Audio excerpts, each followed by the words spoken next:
economically, you see, because if you've been free physically and you're still depending upon the person that had you in slavery to take care of you financially, you're still not free.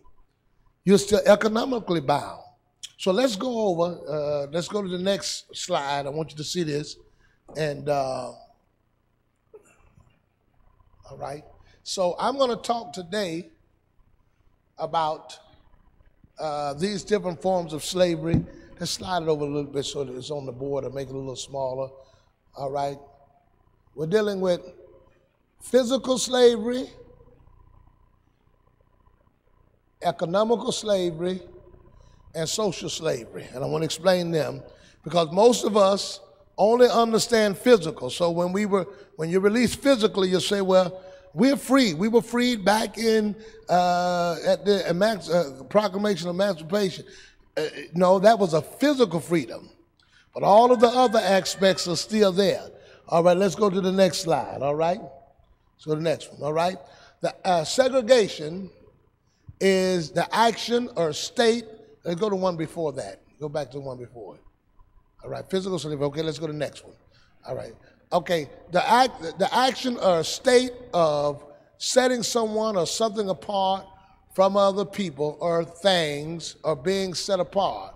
True segregation never existed in America. Slave cooked in white people's home, did the yards of white people, and drove white people's cars. All right, cut the light on. Come on, y'all need to work with me now. Cut the light on. All right, now this is a couple of things I want you to get. Y'all heard of segregation? Anybody know what segregation is? Anybody know what segregation is? What was segregation? Huh? Separating whites from the blacks. So the whites were supposed to be separated from the blacks and the blacks separated from the whites. That never happened in America. America has never been segregated. I can tell you why I said never been segregated. Not physically anyway. During the whole time of slavery, black people were working on white people's property. The white person's chauffeur was black. The white person's cook was black. The white person's yard man was black. Now, how do you talk about segregation and all those black people and white people was intermingling together? That never happened. Now, they speak of segregation, but if I would be honest with you today, what you have is go to the next slide. Go to the next one. All right. You got physical slavery. Go to the next one, then we're going to come back. You got economical slavery. Go to the next one and come back. And got social slavery. Go back to the first one when we did it with physical. Now, let me tell you what happened in America. Segregation never exists. When the slaves were released, in an effort to try to bind the slaves, they created what was called economical choices, which means economically we made choices of where you couldn't shop. That was to protect our dollars, but segregation never existed. And matter of fact, I'll give you some example of that right now. Even today, segregation as far as by choice is still in effect in America, not controlled or governed by the government. Most of you right now, you eat at a certain restaurant. You shop at certain places. You drive certain cars, all right? And on Sunday morning, we go to churches by choice. And generally on Sunday, America, whites go to the white church, blacks go to the black church, right? What they needed was to provide a means of keeping the black dollar, keeping the white dollar from the black community. So they created what they would call racial segregation in spending the dollars, not in reality. Because what they wanted to do is protect the white dollar from going into the black community and to allow them to get revenue without having the expense of revenue. Let me explain what I'm talking about. You see, black people were still shopping at white stores that didn't want them in the store. But let me tell you the difference. You see, if I was a black guy shopping at a white store, I couldn't go inside the business, which means they didn't have to worry about washing dishes for all the black folk that ate. We can give them styrofoam stuff and send them out. Didn't have to worry about air conditions for all that, and then you have to worry about waiters and stuff for all that. So I was still getting the black dollar. I just didn't have to provide as much service as the black dollar as I would for the white dollar. But as far as segregation, black people still went to white stores. We just had to go out the back door. Black people who could not go in the restaurant and eat with you could live in your house and cook for you. Now, how are you going to call that segregation? Never existed. It was an economical plan to keep the dollar from going into the wrong communities. Now, watch this.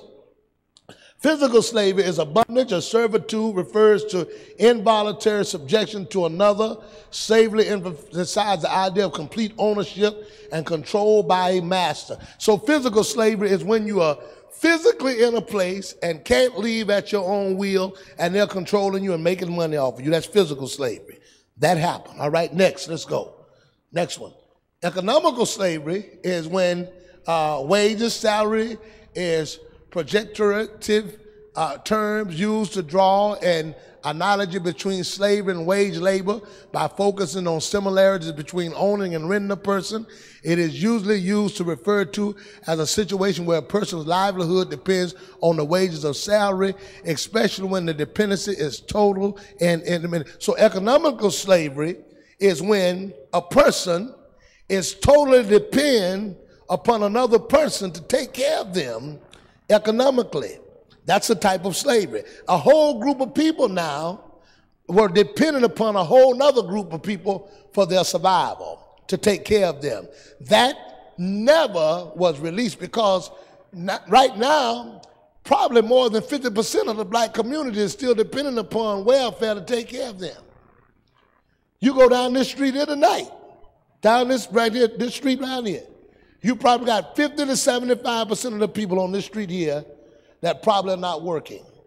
50 to 75% of the people on the street are in the Inwood area that may be on some type of government assistance, a government dollar. And Trump finna change that. Y'all thought Obama was gonna change that. Yeah, Trump finna take them stamps and give you a food box. Oh yeah, we're going back to it. Go to the next one, what it says. The next one, all right? Social slavery. Now that's where you keep people apart and people cannot communicate and socialize with each other. So that we had social slavery and economical slavery. So after the physical slavery was over, the social and the economical slavery was still in part. So today, where most black people have been liberated physically, most of us have not been liberated economically, because most of you right now just can't quit your job and live on quitting your job. If you quit your job today, most of y'all couldn't last till the next paycheck. If you was to quit your job right now, how long could you last without your boss paying you? See, you're still under an economical slavery. And it's set up to make sure that you work like that. Bills come like that. Things come like that. All right? Now, let's go to the next one. Let's go to the next one. All right? The truth of it was economical segregation, which was meant to protect the white dollar from going into the black neighborhood. Segregation was to protect whites from blacks. Blacks could purchase from whites, but whites could not purchase in large degrees from blacks. Go to the next one, all right? Next slide. All right, listen, economical segregation is based upon economical protection. This in some ways is a good thing. Now let me say this. Economical segregation and racial segregation are two different things. Segregation to protect a particular economical institution and separation based upon race are two different things. When you don't want to be around people because of the color of their skin, you're racist. But when you separate so that economically you can build, that's a wise thing financially. In other words, if you know that you don't have enough money over here, and you start intermingling your money with the person who has a lot of money, eventually you're going to lose. Say you got a business that's 100% owned by you, right? And you got another business that's 100% owned by the other person, right? They got $1,000 and you got $100. And they said, all right, we're going to merge our money together, your 1,000 and my 100, and based upon the amount that we contribute, then we're going to be business owners. All right? Now, guess what? When you take your 100% that you was 100% over and add it with his $1,000, now you only got 10% of the business and he had 100, and you had 100. So mingling from an economical standpoint is not always good when your economics are not strong. So economic segregation was based upon resources, money, and enterprise, all right? So I'm saying this for a particular reason, because in segregation, the black community, economical segregation, now many whites say they did it because of race, but in segregation, economically, during segregation, black people advanced greater than they did in desegregation. Right now today, I can go down Avenue, go down First Street right now and tell you there's not 10% of those businesses that still remain in those communities now, because once they desegregated everything, those black dollars was no longer limited to the black community. They went everywhere else and it stopped building the community. All right? So segregation based upon economics is a okay thing. Segregation based upon race is against God. All right? Look at the next one.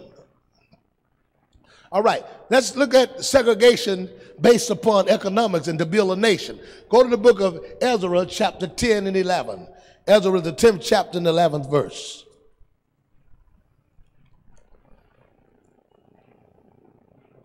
All right? When you get it, say praise the Lord. Now, this kind of talk that I'm talking about now is talks and discussions that we need to start talking about and discussing. And I say this, and I don't say this braggingly, but besides a pastor, I'm a businessman that's involved in business, entrepreneurship, and finances, all right? In your life, you can be spiritually blessed, but if you don't know how the system around you work, don't know how finance work, and don't know how the system around you work, although you're spiritually blessed, you're going to be ignorant in survival in this world. And your finance can affect you spiritually, because you ain't got no money, husband and wife start fussing. You ain't got no money to affect the way you respond, so I'm showing you how things work. Biblically, listen at this. Biblically, there was, in fact, God taught separation, not for race, but because he wanted to build a kingdom. Look at the book of Ezra, chapter 10 and verse 11. Ezra 10 and 11, all right? Now therefore make confession unto the Lord God of your fathers, and do his pleasure, and separate yourself from the people of the land and from the strange wife. He taught them to separate yourself, not for a racial reason, but separate yourself from the people of the land. Get the book of Exodus chapter 33 and 16. Exodus 33 and 16. All right? For when shall it be known here that I and thy people have found grace in thy sight? Is it not in that thou goest with us? So shall we be separate, and I and thy people from all the people that are upon the face of the earth. So the Lord taught Israel, as he was trying to establish them as a nation, he was teaching them separation. Not separation for wealth, but separation so that they can become independent and self-sufficient. Now let me show you something. When black people were forced to not do enterprise with everybody else, they were forced to become self-sufficient. It forced doctors out of them. When you don't go to, there's certain things in your house when you don't have, it forces something out of you to create them. And when you don't have those particular things, so we had no black doctors, so they was forced to get black doctors. We had no black lawyers, so they was forced to get black lawyers. We had no black grocery stores, so they was forced to get black grocery stores. Now, so they created it because they were separated. If you're separated and you don't know anything about cooking and you left on an island by yourself, it's certain things that you're going to create. God left Adam in the garden by himself, and he produced, he multiplied, he was fruitful. So God separated them so that they can become. So one of the things happened, if you go with me quickly to the book of Leviticus chapter 20 and 24. I want you to see it again, Leviticus 20 and 24. But I have said unto you, ye shall inherit their land, and I will give it unto you to possess it, a land that flowed with milk and honey. Now I am the Lord your God, which have separated you from other people. I've separated you from other people. Why? Not because of a racist issue, but I'm separating you because I'm building you. You're not big enough now to intermingle because you'll lose everything you got. I'm trying to build you up. Go to the next one. Go to the next one. All right, get me the book of Genesis now. 12, make that a little bigger. Genesis 12 and 1. Genesis the 12th chapter, the first verse. All right? All right? All right, get 12 and 1. Let's read that together. Genesis the 12th chapter and the first verse. When you get it, say praise the Lord.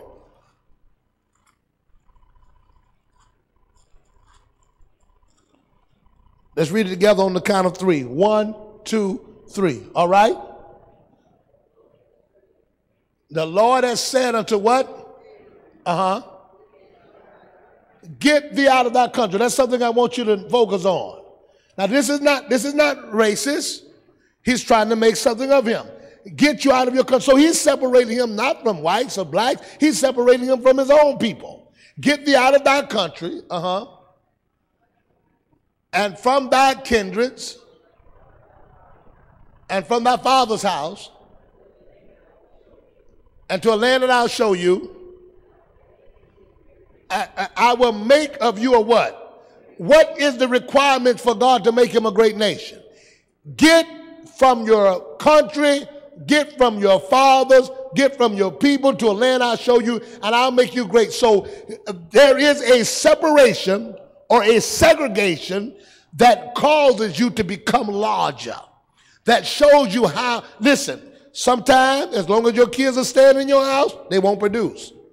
As long as you're giving them things, they don't produce. They got to separate to go up because that natural instinct to be more does not come because you're giving it to them. You shut certain things down in people when you give them. All right, come on, go back. What we're doing? Go back. All right, go to the next slide. All right. Okay, separation and growth. Once Abraham separated from his family, then he had growth. Now look at the book of Genesis chapter 13 and 1. God tells him to separate from his family and to leave them, and I'm going to make you great.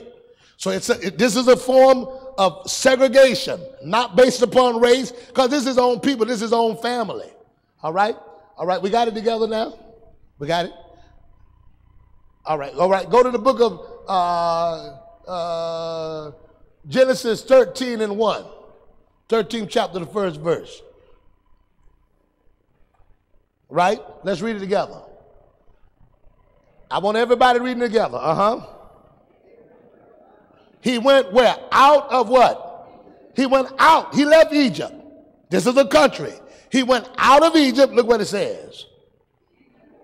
His wife. Yes. And Abraham was very rich.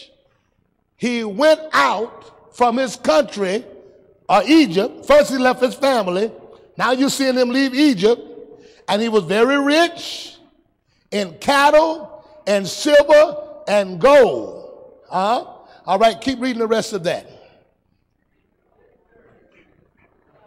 All right, he went out and he would not go to the next one. All right. Now, he was very rich in gold and he went out of Egypt and he was very rich. So separation to become rich. Go to the next one. All right. Abraham, now not only was he very rich, but even when people volunteered to give him stuff because he understood it would hurt him, he refused to take free stuff. They was giving him some stuff that was free, but he understood that other nation was bigger than him, and when that other nation was giving him, it would eventually hurt him. Go to the book of Genesis, the 14th chapter. Genesis, the 14th chapter, and the 21st verse. All right? 14 and 21. And this is what have hurt the black people in America today. All right? 14th chapter, 21st verse. Let's read it together. All right? 14 and 21. And the king of Solomon said, give me the persons and take the goods to thyself. So you're going to give me the persons and you take the goods. Read.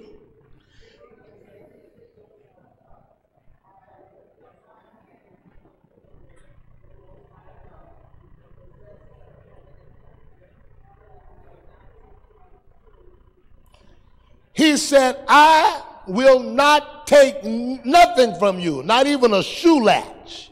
Don't even give me a shoelace. I don't want nothing free. This is a bigger country, it's another country. I don't want anything. Why? What it says,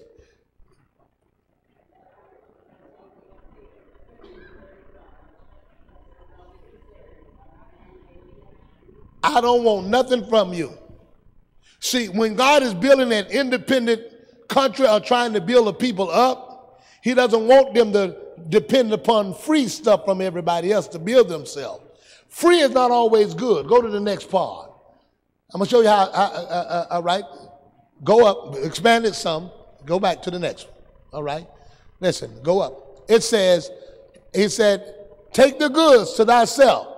Verse 23, Abraham said, I will not take from a thread even a shoelace. I won't take anything from you because I don't want you to holler about you made me rich. Go to the next one. What's the danger of taking free? Now let me show you how this works and why the black community in America is in trouble. Let me give an example. All right? I've got 10 business, I got 100 people in the community. I'm going to use this. I got 100. All right? And I've got 10 doctors, I got 10 lawyers, 10 gardeners, 10 farmers, 10 bus drivers, 10 restaurant workers, 10 builders, 10 educators, 10 laborers, and 10 bakers. Now all of those 10, that's 100 workers, they work in this community. And they're keeping this community alive because they got the bakers who keeping the bakery going, the restaurant owners who's keeping the restaurant owners going, the bus drivers who keeping the bus driving going in that community, keeping that community surviving. What happens when I, as an outsider, give all of those people $2,000 a month? What are they going to do? They're going to quit those jobs. And when they quit those jobs because I'm giving them $2,000 a month, that community dies because it doesn't have anybody that want to work because everybody's getting it free. When the government start pushing their free money in our communities, like welfare checks and that money they start pushing in, people stop working. And when they stop working, our communities start declining because there's nobody want to work. Because they gave you free money. And most of our workers and brains who could go to school don't go to school because they give them money. That could work and keep our communities going, they don't go because they give them money. That's when giving you something can be a bad thing. And it has crippled the black community. Now, when you look in politics, people get upset with the Republicans because the Republicans are always trying to take, and they say the Democrats are for you because the Democrats are giving. But what you don't understand, the Democrats are giving you free. I don't mind giving you $100 free so that you won't want to get $1,000 that you could get for working. Because now that lowers the competition in the money. Because now if I give you $100 free, you won't be trying to get that $1,000 that I'm trying to get too. So I just give you a little bit to make you satisfied so you won't reach what they call the American dream. You'll just get enough to satisfy you. That's what has hurt our communities. Look how many young people that you walk on this road right now who could be working and running a store and running a business in this place, but they're not working it because government giving them something free. That's when free becomes dangerous. Y'all ain't saying much. I say y'all not saying much. I'm talking now. That's when free hurt us. So all this government money that's coming out and pushing out in the communities, it's limiting millionaires. It's limiting business owners. It's limiting folk. And we think it's good because it's free. Look what they're giving us. It's killing our community. I wish y'all would say something. Can I get a hallelujah here? Now, I'm not talking about people who have worked and you deserve your Social Security. I'm not talking about people who have hurt themselves working and you deserve your disability. I'm talking about you big, able-bodied people who are getting money and spending it and killing your dreams because you're getting something free. My God, I know this ain't no shouting message, but I'm talking tonight. Go to the next one. Democratic deception. Although most people believe because Democrats politicians give assistance to the black community, they're in favor of the black community. However, giving too much to a community can cripple its ability. Listen, let me tell you something. I don't want y'all to hear this. Hear me very good. I want you to get this in your mind. All right. I go get a lion out of the wild, and when I get that lion out of the wild, he knows how to hunt for himself. I get him, he can hunt. When I get him and I captivate him, now this is what's the problem with America today. I get the lion, captivate him, and then I feed that lion that I captivated. And set him back in the wild and see can he survive for himself. Listen to me right now what has happened to the black community. And we got a problem now, and most of them dread what's about to happen in the government right now with Donald Trump. Most of them dread it. And there's a whole lot of things that he's done that I definitely don't agree with. And I think that he's full of the devil. But one thing he gonna do is find out who really want food stamps, who really want food after a while. Because nobody should be upset with him cutting out food stamps, giving you food boxes if all you wanted was food. No, but you want to sell them and get $800 for $1,600 worth. We're going to find out who's selling them after a while.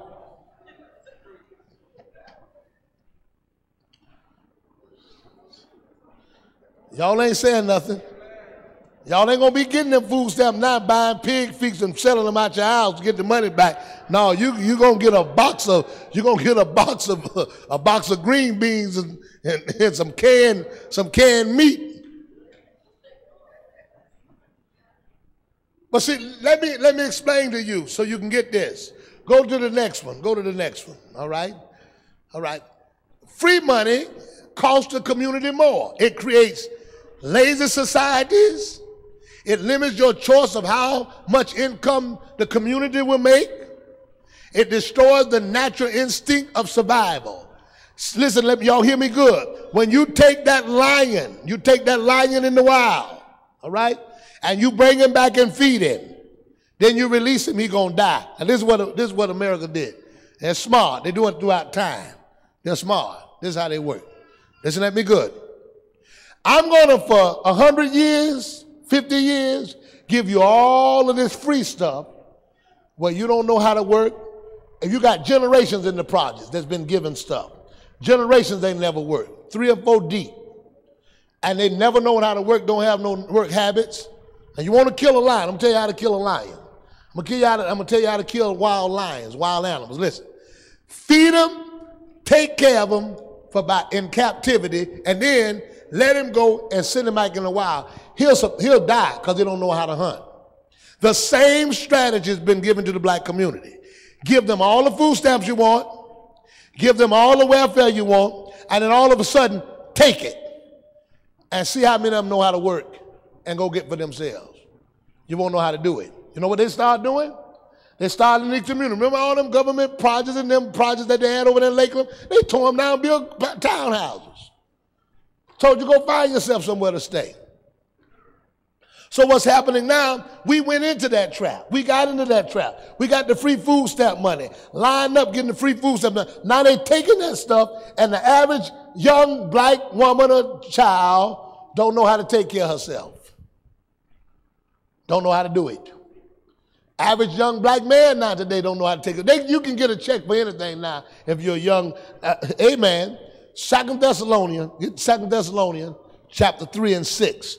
All that was strategy. 2 Thessalonians 3 and 6. Look what it says. Amen. This is part of the mentality, part of the slave mentality. 3 and 6. Now we command you, brethren. This is a command. Everybody say command. This is a command. We command you, brethren, in the name of the Lord Jesus Christ, that ye withdraw yourself from every brother that walketh disorderly and not after the tradition which you have received. He's disorderly. And how is it disorderly? For yourself know how that ye ought to follow us, for we behave not ourselves disorderly among you. Neither did we eat any man's bread for naught. Whether you will accept it or not, America has a system that is not Bible. And it is to give people bread for nothing. That's not Bible. That's why we're in the economical situation we're in now. That's why we're in the situation that we're in now with folk that don't understand work habits. And it was all a conspiracy on that black man. Listen, he says, for you yourself know how you ought to follow us, for we behave not ourselves disorderly. Disorderly means out of order, and there is a whole out of order community. When it's out of order, it don't work. That instinct don't work. It's out of order. What does it mean to be out of order? It don't work. Look at this. Neither did we eat any man's bread for naught or for nothing. We didn't eat man's bread for nothing, but wrought with labor and travail night and day that we might not be chargeable to any of you. So this is verse number 9. Not because we had not power, but to make ourselves an example to follow us. For even when we were with you, this we commanded you, that if any would not work, neither should he eat. Free money costs the community and destroys the community. I can say to you, and I want you to hear me very well, that 50 to 75% of the damage that has been done in the black community is by welfare and government assistance. 50% of it, because it has crippled people from working, because once you get that government assistance, they don't want you to make too much more, or you can't make much more. You get the 100, you get the 1,000 just so you can let me know that you won't make 5,000 a month. Look at the next part. Look at this. All right?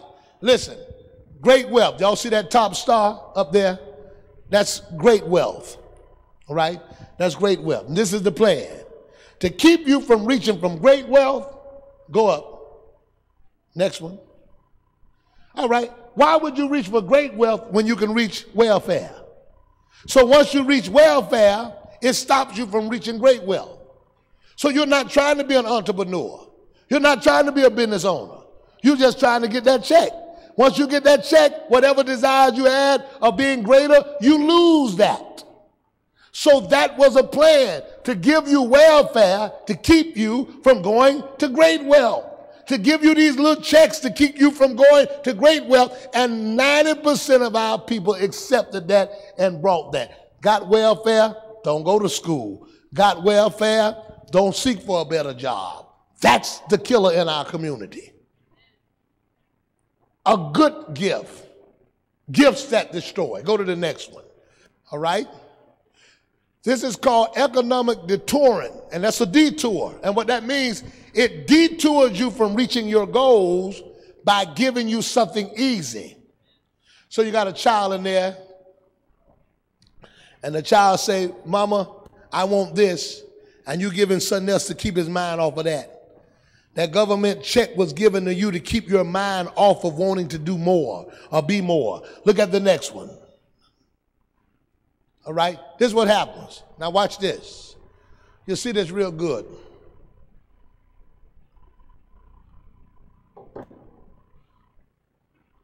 This is the wrong thing, isn't it? Is this the wrong slide projector? It's not? All right. Okay, look at this. Watch this. This is how it works. This is business owners. This is entrepreneurs. This is the working class and the law-abiding citizens. This is what happens. All right? What happens is when you, go back to the next one. The next one. The other way, the backwards. Okay, go backwards. Go back. All right, now, you see we got 1, 2, 3, 4 hands that's reaching for great wealth. Go to the next one. Now, you got 1, 2, 3, 4 hands reaching for great wealth. If I get 2 of these hands to reach for welfare, it makes it easier for the other 2 to be able to have access to great wealth. All right, go to the next one. All right? This is called economical deterrence. Go to the next one. So what happens? I will give welfare to a certain amount of the black folk, so I get all these 90% of the blacks. That's not a true number. I'm just using this as an example. If I can get 90% of the blacks to get on welfare, I only have 10% that are fighting with me to get the business owner, working class, and entrepreneurship. So what I'm going to do, I'm going to create a system that makes it easy for blacks to get welfare. That way I don't have to fight with them for other jobs. I don't have to fight with them in the real business world because I've detoured them by giving them welfare. So it eliminates my competition. Because if I can give you a check for $1,000 to keep you from going to college so you can compete with me on a job, if I can give you a check for $1,000 so it'll keep you from fighting with me over that $75,000 job, fine. Here go the $1,000 for welfare. Just don't compete with me for the other money. And we brought it. And our community is suffering from it right now. How many college professors, how many doctors, how many lawyers are right in our community that never reached it because they gave them enough just to pay for that little bit that they got and just to keep you quiet. And we don't see it. Go to the next one. All right. The economic welfare eliminates the competition in the economy. The more that we give individuals, the less that they will want to go and give for themselves. So the more that I give you, the less you'll go give for yourself. So it helps you to be able to detour your appetite from the rest. And when you look in America, look down the road, look down Avenue T, look how many in the middle of a day young people that you see around that don't have a job, that's just walking around in the middle of a day, all day doing nothing. When myself in my 40s, I'm riding around, driving around, I'm looking, what are you doing? I ain't doing nothing, I'm working. Look how many are just staying home. And then they create a good system for them so they get you to smoke some weed, smoke some dope to mess up your mind, and then send you down there to the crazy people to determine you are crazy. And yes, you are. Have you done smoked all that dope and reefer, you are crazy. Now we can give an excuse to give you a check. So now you got a check because you messed up, and you got messed up because you got doped up. So I'm going to give you a $1,000 check. And it's legitimate because you are crazy after you done smoked all that weed, your brain fried and everything else. Now we got a reason to give you a check to stay home all day and be a zombie while everybody else is working. We got to do something. So I want you to understand, we got to do something rather than preach and sing and shout. This is really going on in the community. All right, go to the next one. Supply and demand. This is important to understand. In order to build a community, the community must have a supply that is a demand at that particular time. Now, so what do you have to do? If you're going to build a community, that community must have its own supply. It creates its own supply. Get me the book of Genesis chapter 13 and 1. Genesis 13 and 1. All right? Now, I went to Haiti. And when I went to Haiti, I never seen anything like it. Everybody in Haiti is eating, everybody in Haiti is working, and it's a poor country, but they're working. Everybody, There's what people say hustling. They're hustling. They're doing it. You don't see too many people. Everybody working. Now, they don't get welfare in Haiti, do they? No, ain't no welfare. You come up there for some welfare. If they want you, they tell you farewell. Jamaica, some of the hardest working folk that you see is out of Jamaica and out of Haiti, out of Bahamas. And I wonder why. You know why? Because there's no government assistance. You're going to get it or you're going to die. If you don't get it, that's it. Ain't nobody coming around there with no special boxes or anything like that. You about to work, you about to do something. All right, look at this. Read the book of Genesis 13 and 2. 13 and 2, all right? Look what it says.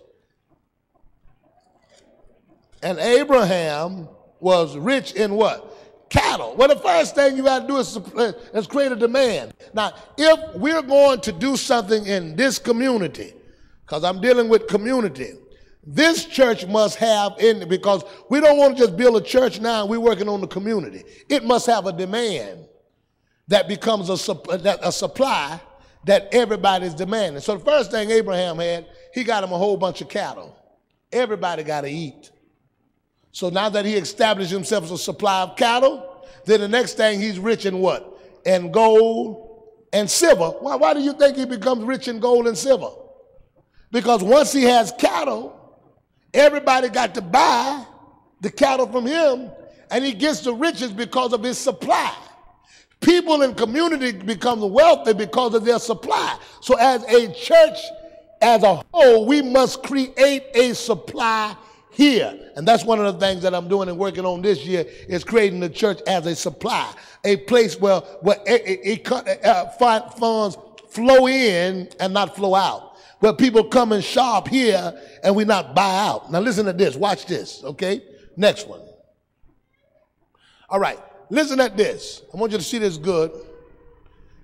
Very important to see. Look at this. This is what was back during the time that they called segregation. This is a black community in segregation. They had the ice cream parlors, funeral homes, clothing stores, restaurants, car dealers, doctors, lawyers, investors, grocery stores, all of these things. And these businesses now protect the income because they weren't going out of the community. These dollars were spent into businesses that was in the community. So when I spend in businesses in the community, they get money, they can fix up their buildings. I spend in the community, they get money, that money is circulating back in the business, community. Go to the next one, go to the next one. All right, now what happens? So this is what starts happening in segregation.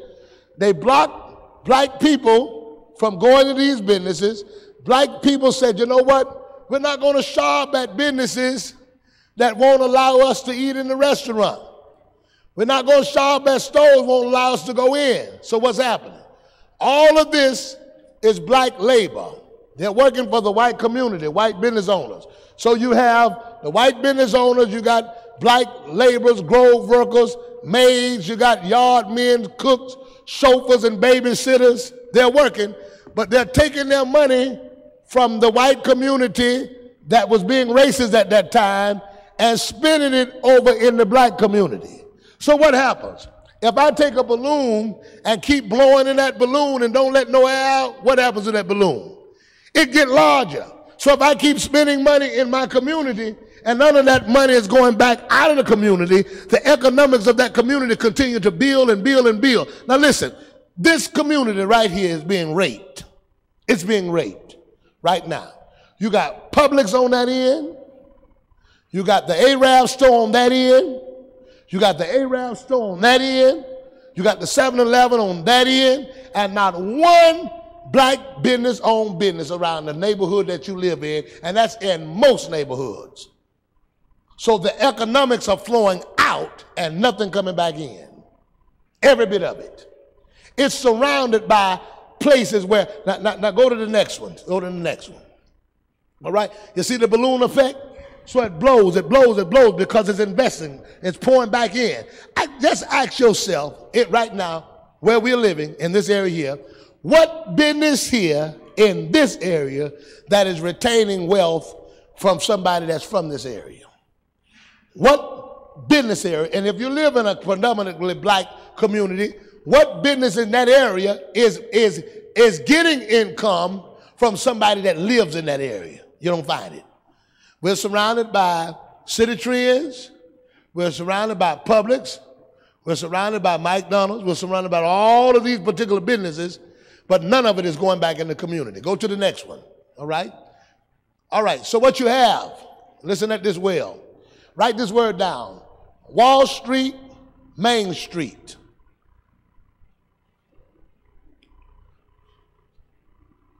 All right, this is important for you to understand.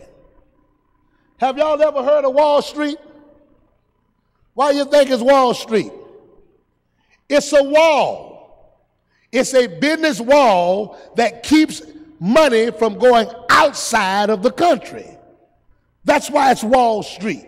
You see, give me an example.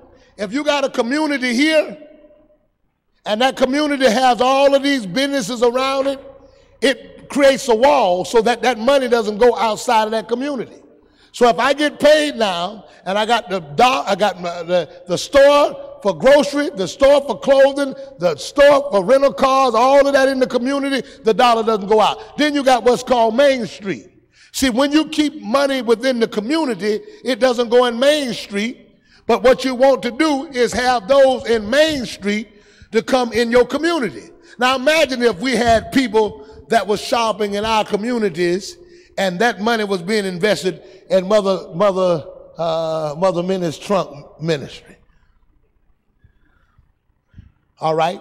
And they invested in her. All right? And then now when they invest in the Mother Minnie going to invest in the church.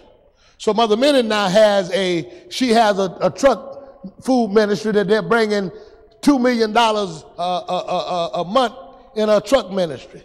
She's taking $200,000 of that, pointed back in the church, which is able to go back in the community. And then you say this sister now got a clothing store and the mainstream is shop. So we want mainstream coming in our community, but the opposite is happening. Our community is going out in mainstream, and there's nothing to protect. And there's nothing to protect our incomes, our dollars. Why? Because there's no businesses. So you tore down these businesses and business owners by giving them money, and now everything that you make is going right back to the people that you got it from, and you're now still back in a type of slavery. Every dime that you get almost goes right back to the people that gave it to you. Every dime of it. None of it stays in your community. So we don't have jobs, we have exchanges. All most of us are doing is this. Listen to me very well. All most of us are doing is working for somebody, holding their money 30 days and giving it back. So you work for somebody, you got to pay your light bill, your phone bill, your water bill, your car note, and your mortgage, and guess what you do? You hand it back to them gradually, little by little, and at the end of it, how much you got? Nothing. So what did you work for? Nothing. Go to the next one. All right? Look at the book of Matthew chapter 5 and 14. God was concerned not about just having a church, but God says, I want to create a city. First, Matthew chapter 5 and 14. Let's read it together. Matthew 5 and 14. 5 and 14.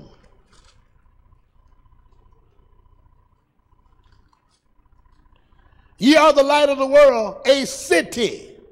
A city. I'm interested in a city. 1 Peter chapter 2 and 9.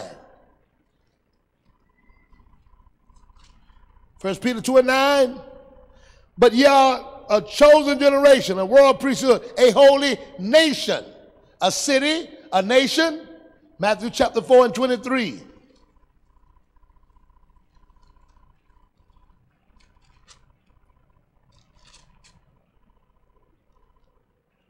And Jesus went about all Galilee, teaching in the synagogue and preaching the gospel of the kingdom. Jesus dealt with cities, he dealt with a nation, and he dealt with a kingdom. And until we become kingdom-minded and not just church-minded, And kingdom-minded means I want to become an entrepreneur. Kingdom-minded means I want to do more than make a paycheck. Kingdom-minded is I want to be a supplier. Kingdom-minded is saying I want to see something where we become a business owner, that I get out of this job. I have another mindset. See, so he says a city, a nation, a kingdom. Go to the next one. All right? That's why God created the land of Goshen. The children of Israel wasn't just in Egypt. They had their own land. They had their own cattle. They had their own city. And eventually what started happening, the Bible says, they was more and mightier than them. They became more and mightier than Egypt. In this church right now, there are people who should have businesses started. In this church right now, there are people who should have advanced to a level that you're not just sitting on a job working the rest of your life. That's not what you're supposed to be doing. So I'm looking for you in this year to get up off of yourself. Stop being satisfied with a paycheck and do more with yourself so that you can help not just build the church, but build the community. Because listen, eventually, if this church starts building the community, then you can offer somebody jobs and not just have money in your pocket, but then how many people on this street that we can change and convert their life by offering them an opportunity to work? That's one of the big problems in the community now. We can't give people jobs. A lot of people can't get jobs because they've messed up themselves so much, their records are messed up, they got felons, and they don't get jobs. So they got to go back to selling the dope. Go to the next one. All right, so I'm working this year on what I'm calling Bible Way Community Development. One business at a time. The temple, we want the temple to become the center of this community. The school and nursery. I want to tell you something about segregation, and you all think about this. Segregation came with a regulation, but it only came to a regulation to one thing. The only thing, when they desegregated, listen at this. When they desegregated, the only thing they regulated was the school. Now think about this. Segregation, desegregation, and if you all were familiar with board versus the Board of Education, which was really a detour of what should have happened. That's the worst, that is the worst legal victory that was ever won in America. And somebody said, why? Because it detoured what they really fought for. They fought, the fight was separate but equal. It was to be that we have separate schools, but we get equal dollars. But it turned from separate to equal is let us in your school. Now, if it would have remained separate but equal, now not because of race, separate but equal, that means that we'd got equal dollars, now you'd had institutions in your communities. Equal dollars, you'd had building in your communities now that your children could look out and say, let's go to this place and let's go to that place. You'd have had gyms in the community. All of these buildings could have been accessed for other things, but instead they changed from separate to equal and said, let us in the schools. Now watch what happens. Show you this was a plan of indoctrination. Now, when desegregation released, they didn't come to my house and told me, say, hey, you got to shop. You got too many black people shopping in the white school. Y'all got to go to the black. Too many black people shopping in black stores, so y'all black people, y'all got to go shop at the white store now because there's too many blacks shopping over here. Board funeral home, y'all burying too many black folk. You ain't burying enough whites, so y'all got to stop burying black folks and start burying some white folks. They didn't control that with desegregation. Too many black people eating in the black restaurant. Some of y'all black people got to go eat at the white restaurant. They didn't do that. But with school, they did. They controlled school.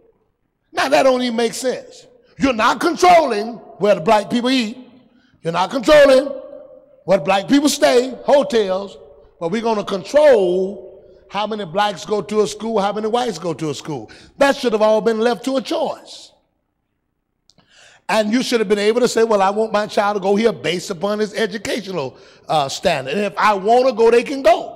If they don't want to go, they don't have to go. Now, do you think, listen, do you think when Board of Education, Brown versus Board of Education, do you think immediately when they won that case that those white people that was fighting it all of a sudden became acceptable to black people in their school. No.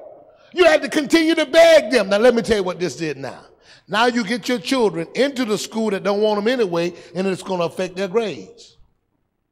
So now when we test them, they say, your children can't perform like ours. Yeah, but your children are not being egged every day and called a nigger and beat up every day in school because they're colored. So our performance is different.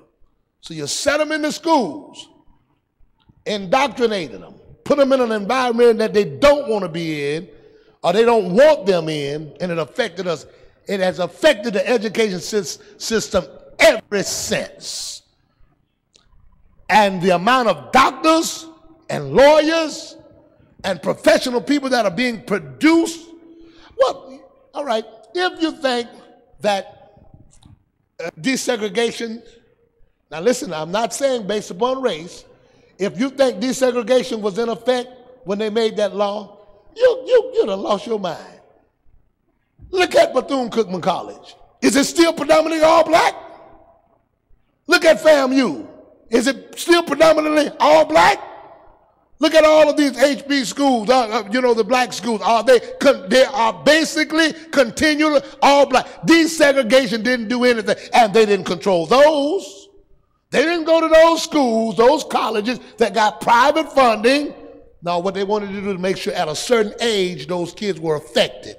And by the time they got to a place where they're going to college, they're so messed up they don't even want to go.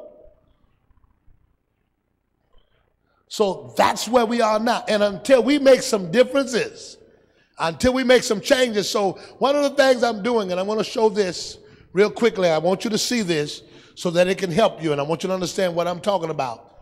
And I want you to go to that last slide. So Sherry, is it in there? All right. Go to that slide there. All right. I want the speaker on. And I want you to listen at this.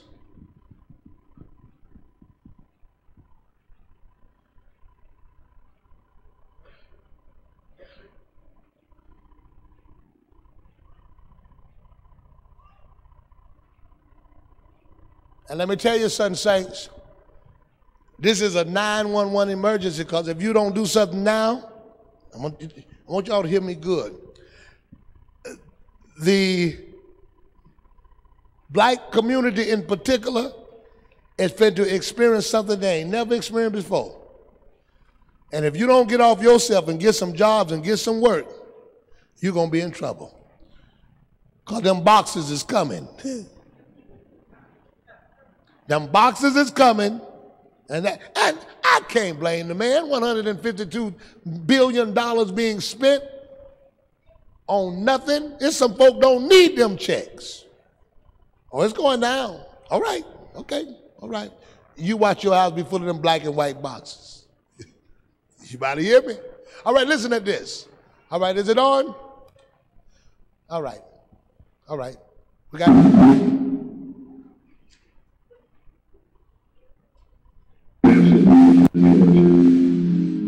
devastation means much more. Rewind it back. Rewind it back. Yeah, go back to the beginning.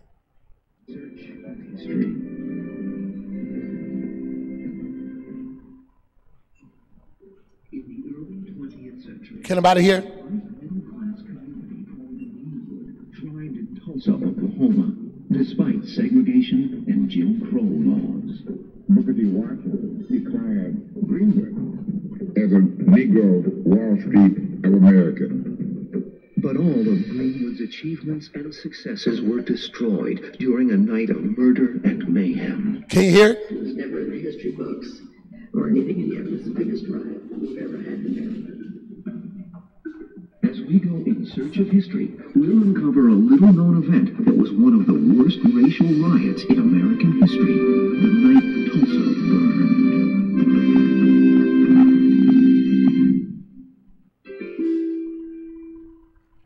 1921. The Greenwood section is the center of African American life.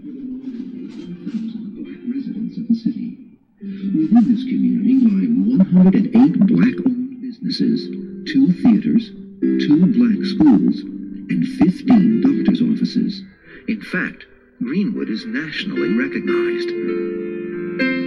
Booker T. Washington, who came through here en route to Muskogee. When he saw the glitter and glamour and the bustling businesses, he declared Greenwood as a Negro Wall Street of America. And since the Civil Rights Movement updated it to the Black Wall Street of America. Barred from shopping and socializing elsewhere in Tulsa, blacks built the place of their own. Greenwood. Greenwood and in the Negro area that you needed at the drugstores, grocery stores, cleaners, hotels. All the force was destroyed in the Round Game. On May 31st, 1921, in what has been described as the worst race riot in American history, Greenwood is destroyed. In less than 24 hours, a white mob reduces Black Wall Street to 36 square blocks of smoldering rubble. Scores of African Americans are killed and thousands are left homeless. White Tulsans not only invaded Black Tulsa, they not only looted homes and businesses, they burned it to the ground. The entire Black community, aside from a few outlying areas, was absolutely put to the torch. The devastation of this community means much more than the destruction of its buildings. The residents, the men, women, and children who struggled to create this haven, will be forever scarred. Now remember the race ride and how mean people were doing the race ride, and the relationship between white and black at that time, and I wondered how people could be so mean.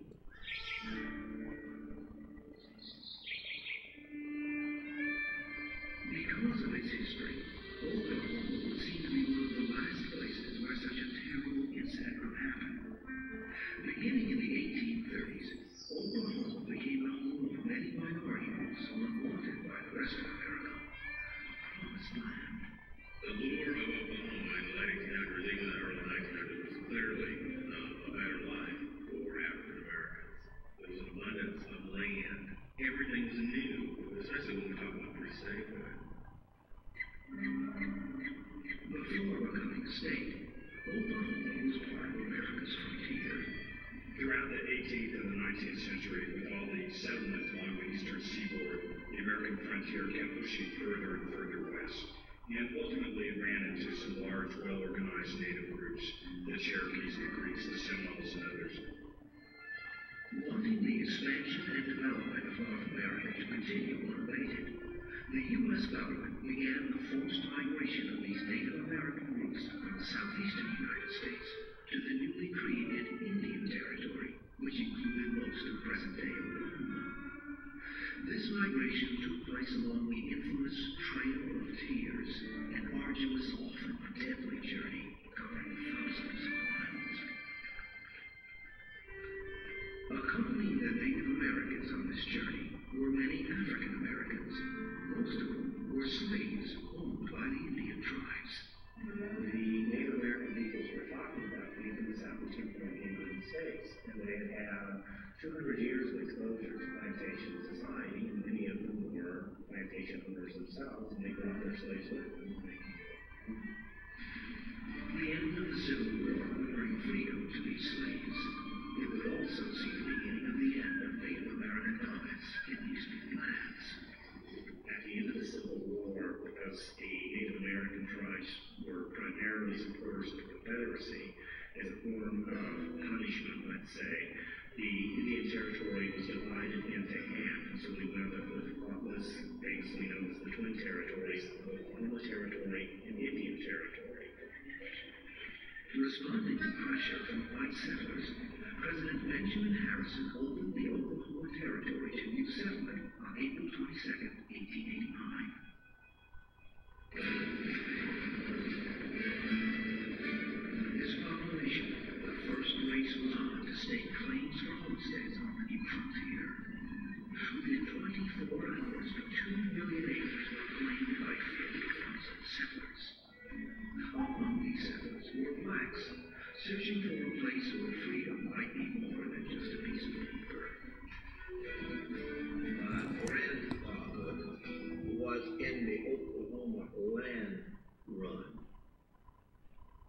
His name was David Monroe. My grandfather moved from Dalton, Missouri, looking for a better life. 3 covered wagons. That's why he moved in.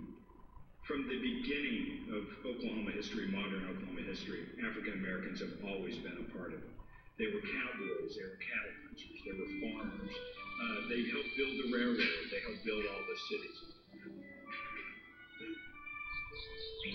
By the end of 1890, the black population in the Oklahoma region stood at about 3,000. By 1900, the figure had grown to more than 55,000. Listen at this. Oklahoma was Go ahead. such a place of promise for some African Keep it going. Don't stop. Americans that some even decided to try and see if they could turn Indian Territory into the nation's first and only all-black state. One of these visionaries was a man named Edwin McKay, who had been the former state auditor of Kansas. Edwin McKay moved to Oklahoma in 1889 and founded the town of Langston. He started the town. McKay's dream of an all-black state was not achieved. The calls to come to Oklahoma were heeded by many African Americans.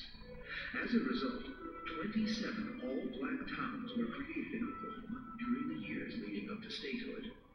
When Oklahoma became a state in 1907, there was great rejoicing throughout the state and through the territory, and amongst black Oklahomans as well. But very soon, the racial climate started to change.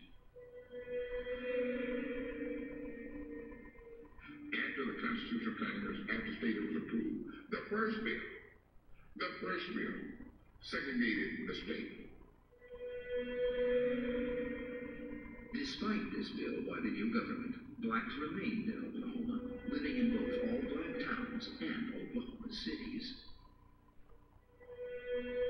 One of those cities was Tulsa.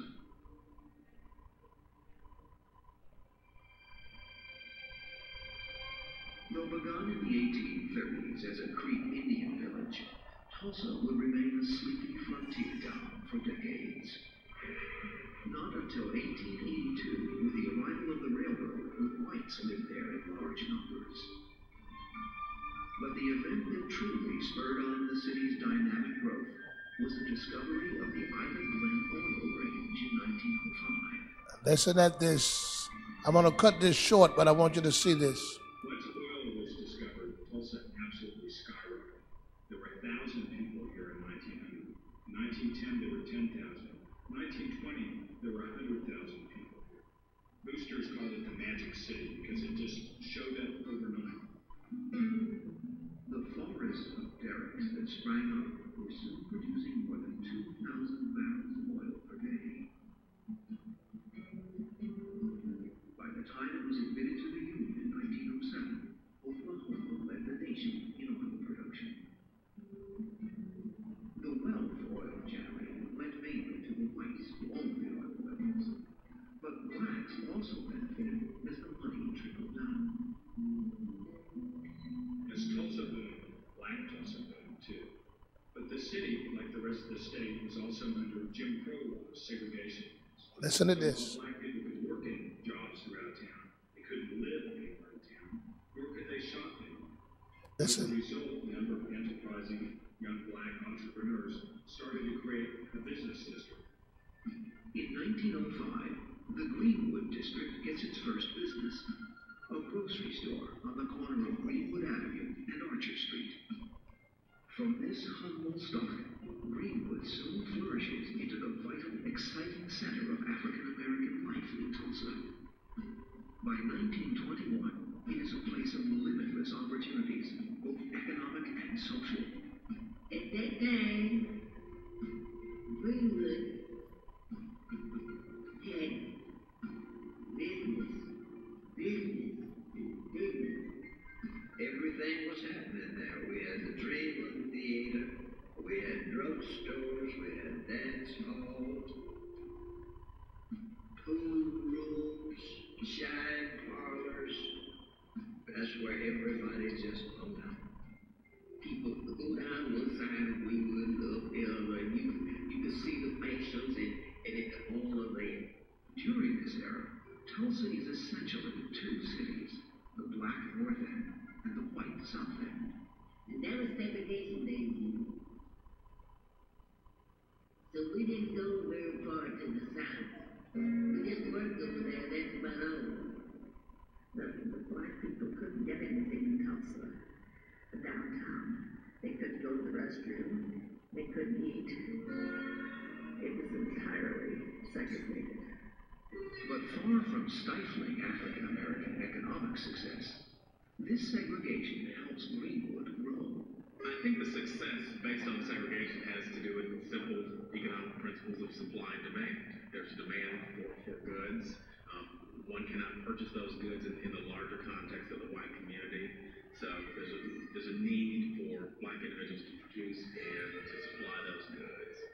Despite the success blacks have in creating their own community, Tulsa is still a white-dominated society. White policemen could come into the community at any point and arrest anyone.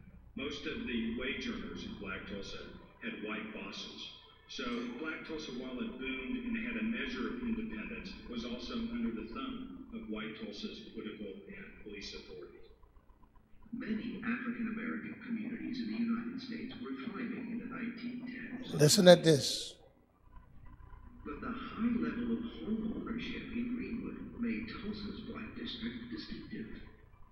Now, for some white people, a black person with any wealth, then as well as today, is something that created jealousy. Race relations in Tulsa were poor in the early 1900s. The KKK had an enormous presence in Oklahoma and in Tulsa particularly.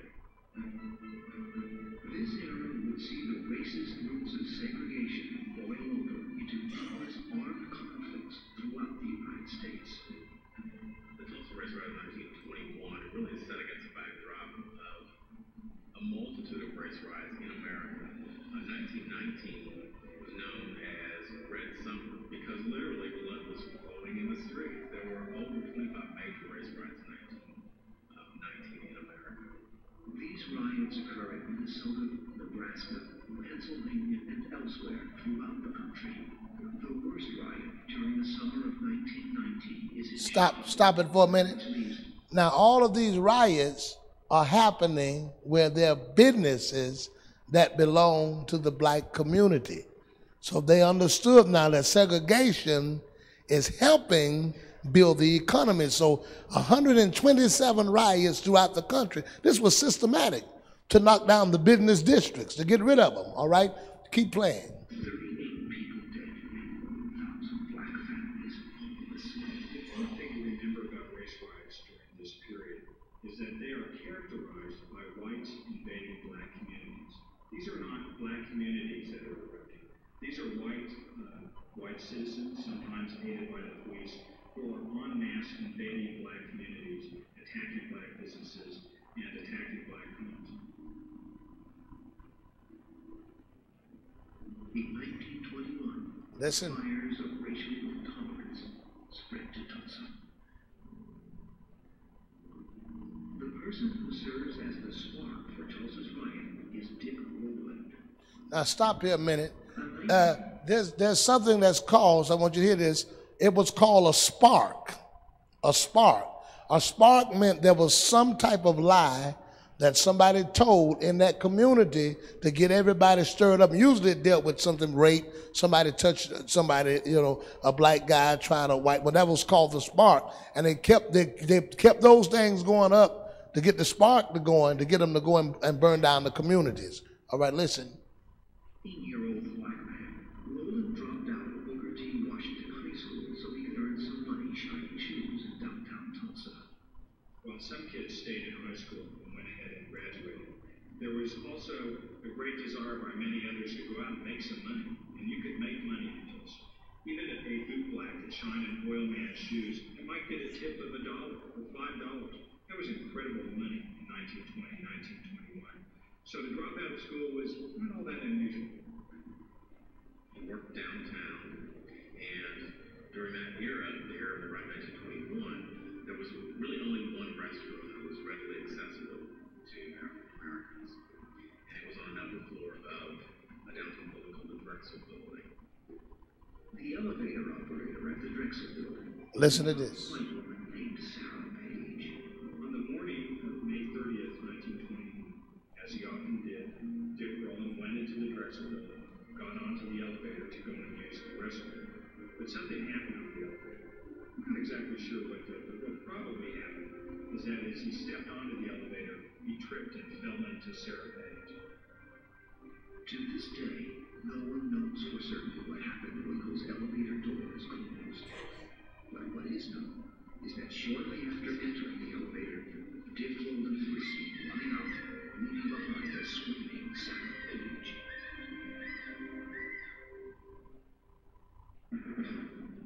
Tuesday, May 31st, 1921.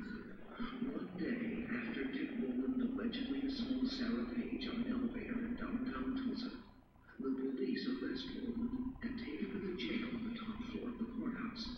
The incident becomes the talk of Tulsa.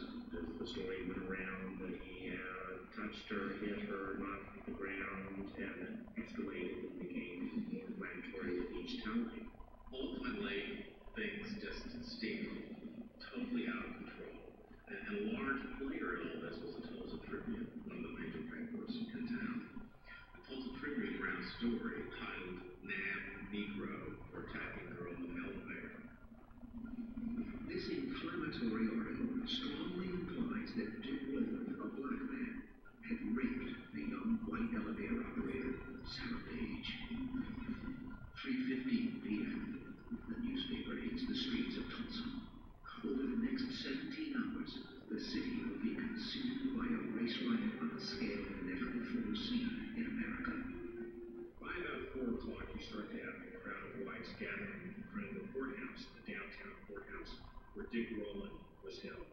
Over the next couple of hours, that crowd grows in size from 100 to 200 to 300 to 400 people. 8:20 p.m. Tulsa's Sheriff Willard McCullough orders a group of armed whites out of the courthouse. When his instructions for the crowd to disperse are ignored, McCullough takes precautions to protect Dick Rowland. He guards all the stairways leading up to the top floors. He also disconnects the elevator and posted armed guards up to where Dick Rowland was held. 9:15 p.m. False reports that the courthouse is being stormed by a white mob reach Greenwood, where the community is gathering to discuss what action they should take. African American men in Tulsa decided that it was time to take a stand, that lynching a 19-year-old black man for an alleged assault was going too far. Immediately, a group of armed African Americans, including World War I veterans, rushed to the courthouse and offered to help defend the jail. Assured by the sheriff that Rowland would be safe, the men returned to Greenwood. The white mob, however, remains. That might have been the end of the story, but it wasn't. After seeing this initial group of blacks, whites then started to arm themselves much more so than they had. 10:30 p.m. The white mob swells to about 2,000. Once again, word reaches Greenwood that a lynching is imminent. A group of armed blacks return to the courthouse. Again, they are turned away. But as they were walking back to their cars, a white came up to a black vet and said, "Where are you going with that gun, neighbor?" And the black vet said, "I'm going to use it if I have to." And the white man said, "No, you ain't." The tussle started off, the shot was fired, the race riot was on. The situation in Tulsa quickly spirals out of control. After those first shots were fired, the white rioters forgot about Dick Rowland entirely. They were out to get all blacks for what they perceived as crimes against whites and other things. During the rest of the night, small excursions led by Dick. Now listen to this. But the residents of Greenwood cannot be able to hold their own down. Once the sun was up and the mass invasion of Greenwood happened, whites would typically come in, they would be fighting gun battles with blacks who were defending their homes and businesses before being overwhelmed. When the riot starts, many believe police officers abandoned their duties.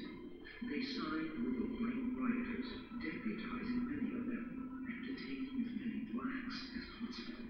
Black men were rounded up and taken to detention centers. And obviously that would be for protection. What that did was essentially to leave the black community defenseless. Anybody who was white could arrest, detain, anything to anybody who was black and kill them. And in fact, they were encouraged to do so. I remember men taking my father to a place where they kept prisoners at 11th and Elgin, McNulty Park. Other than that, I never saw my father anymore during the race ride. I just remember my mother taking care of us. The early morning hours of June 1st, 1921, with most members of the community in detention centers, their homes and businesses are looted and burned. All right, that's good. You can cut on your lights. You can see the rest of that. So cut it on, Ronnie. Cut the light on. Amen. All right, cut it on. All right, now I'm not going to play this to see the whole thing, but what I want you to understand that once you were released from slavery physically, the next war became on the economics. And right now, America has never, black folk have never recovered economically from what was done. Now, you go down Avenue T. I'm going to show you what they did. They went from First Street. They went from a physical tearing down these businesses. Every single community where business were, from as far as Rhode Island all the way down as far south as Key West, wherever there were black businesses, they came in and put in major roads, knocked out the businesses, and now you can't build those businesses back. First Street was full of businesses. All the way down from Winter Haven to Bartow, it was the heart of businesses. That stuff was destroyed and never given back. And it set us back in an economical crisis that we've never been able to recover from. Now, when you look at what I'm doing here at the church, I want to make this very plain, because I'm shifting now from just the church, and I'm shifting into the community. And as we start, I want to see business. I want you to get yourself together within these next few years. So you all that need to get your license for hair, license for barbershop, you all need to get your clothing stores, your food stores, whatever businesses need to be. I don't care what everybody else is doing in the community. I'm talking about for here. We got all these people here that we could serve, all these jobs that we could provide, all this that we could do for. First thing that I've done is try to recover the education for people in the community. It's for white and black, I'm saying the community. So we've got right now the school. We got the gym. We're doing that there.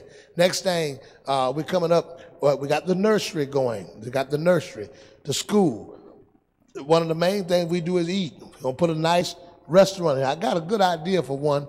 I think what I'm doing now, I'm going to take, me and Joe was talking the other day, I got some plans on that house since we got the nursery down the road. I got some plans on that house. And I didn't know the plans was already done, sealed and everything. I didn't know I had them already planned. Turn that into a welcome center and an eating place. And then that when we get the gym where the kids can play in the gym, I'm going to turn that court into a patio. Put a big old grill in the middle, call it Holy Smoke, you know. So and businesses, I want hair shop, clothing store. So I want people when they come down, and this is my vision, because the vision has to be more than just saving souls. When you save a soul and can't provide that person a job, when you save a soul and can't provide that person a stay. So when you wonder why I'm buying up all this property, like the land over there where we got the houses over there, I'm planning on putting out. God ain't called us just to be a church. He called us to be a community. So I want you to get in your spirit, and all of you all that's in this welfare mentality, if you own it, I want you to get out of it. Get out of it. Young ladies, get back in school. If you're not in school, young men, get back in school. Get some jobs. Push yourself up. Do better for yourself, because the devil. There's a strategy to oppress and to keep you from accomplishing and doing. And if we don't change our mindset, our young people are headed for destruction. And let me tell you, these next few years, if the Lord delay is coming, I'm telling you, it's already going to start here now. Right now, we've already started with this box. All right? All right, when you get your Jack in the box, Trump in the box. Lift your hands up and say hallelujah. Lift them up again and say hallelujah. Let's put our hand together and give God praises.